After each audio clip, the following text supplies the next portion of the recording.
Good morning. मेरा नाम संजना यादव है। मैं आरोग्यम हॉस्पिटल में आईसीयू की नर्सिंग स्टाफ हूँ। मैं आज आप लोग को राइस ट्यूब फीडिंग के बारे में बताना चाहती हूँ। राइस ट्यूब क्या होता है? किसी भी पेशेंट को, बेड रिडेड पेशेंट है या जिसको केयर की ज़रूरत है, जो पेशेंट खुद से फीड नहीं ले पाता है, उसको हम राइस ट्यूब फीडिंग देते हैं। राइस ट्यूब नाक से लेकर के पेट तक लगा रहता है, जिसको जो भी डाइट हम नहीं दे पाते हैं उसके लिए रहता है। और आपको मैं अभी बताऊंगी राइस ट्यूब का प्रोसीजर क्या होता है, राइस ट्यूब फीडिंग हम कैसे देते हैं किसी भी पेशेंट को। सबसे पहले हम हैंड वॉश स्टेराइल करेंगे। हैंड स्टेराइल करने के बाद पेशेंट को प्रॉपर पोजीशन देंगे, मिनिमम 45 डिग्री तक।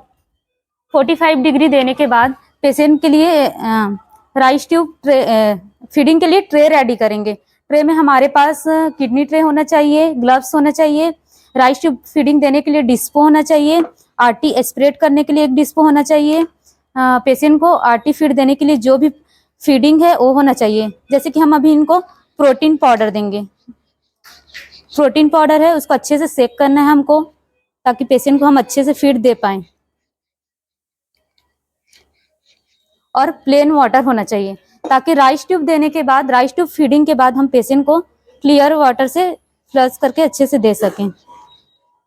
और सबसे पहले हमको राइस ट्यूब फीडिंग के देने से पहले जो भी फीड आया है उसको चेक करना है कि फीडिंग वार्म है या नॉर्मल है, क्योंकि पेशेंट को हम नॉर्मल फीडिंग देंगे, ज़्यादा वार्म नहीं दे सकते हैं। सारा चीज़ प्रिपेयर करने के बाद हम हैंड वॉश करेंगे। हैंड वॉश करने के बाद पेशेंट साइड पे जाएंगे। अभी तो पेशेंट हमारे पास हॉस्पिटल में इसलिए पैड लगा हुआ है, अगर पेशेंट घर पे है तो हम वहाँ पे टॉवल वगैरह रख सकते हैं आरटी फीड देने के लिए। सबसे पहले आरटी फीड राइस ट्यूब लेंगे, राइस ट्यूब को इस तरह से टर्न करेंगे। टर्न करने के बाद आरटी स्प्रेड करने के लिए जो डिस्पो लिए हम उसको लेंगे, ओपन करेंगे। इसको ये छोटी वाली रहती है, उसको ओपन करना है राइस ट्यूब में। राइस ट्यूब ओपन करने के बाद एस्पिरेट करके देखेंगे हम, इस तरह से खोलनी है इसको।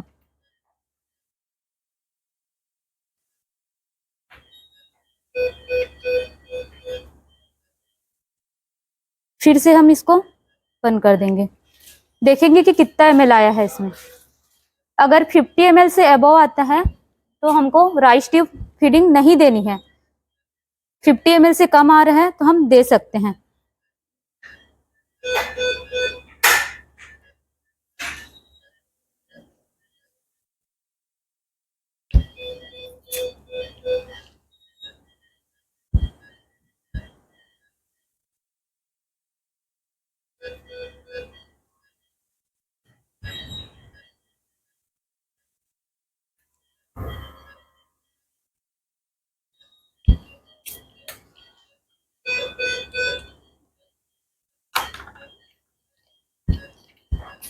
राइस ट्यूब फीडिंग देने के लिए हम ये 50 ml का डिस्पो का यूज करेंगे।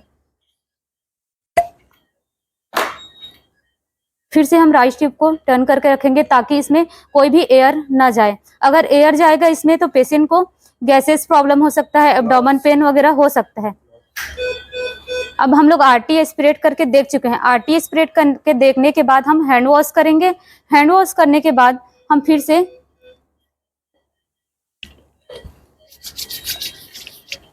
हैंड रब या हैंड वॉश कर सकते हैं।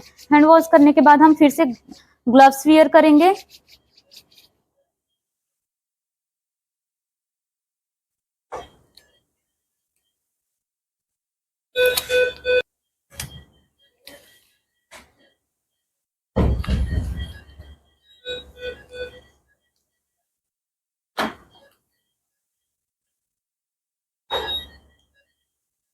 आरटी स्प्रेड करने के लिए 10 ml का डिस्पो का यूज किए हैं, और आरटी फीडिंग देने के लिए 50 ml का डिस्पो का यूज करेंगे। फिर से हम यहाँ मोड़ के रखेंगे। इसमें आरटी फीड जो भी हमारे पास है, डॉक्टर जो एडवाइस किया है उसके हिसाब से हम दे सकते हैं, और जितने ml एडवाइस किए हैं वैसा ही देना रहेगा।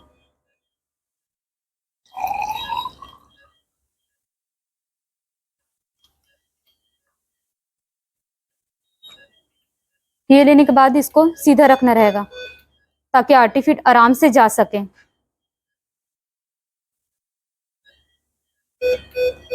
अगर हम इसको अगर ऊपर रखेंगे तो ये बहुत फास्ट जाएगा, नीचे करके रखते हैं तो स्लो जाएगा। और ये 5 ml तक बचा रहेगा, तब इसको क्लोज कर देना है। फिर से जो हमारे पास फीडिंग है उसको देना है, नहीं तो एयर चला जाएगा।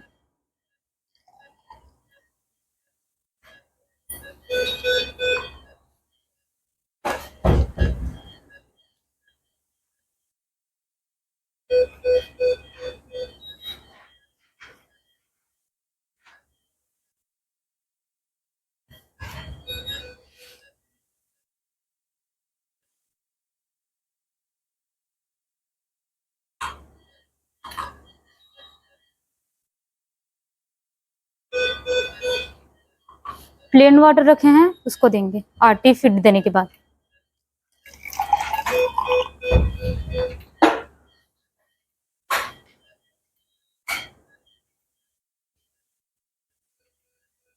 आरटी फीड देने के बाद ये जो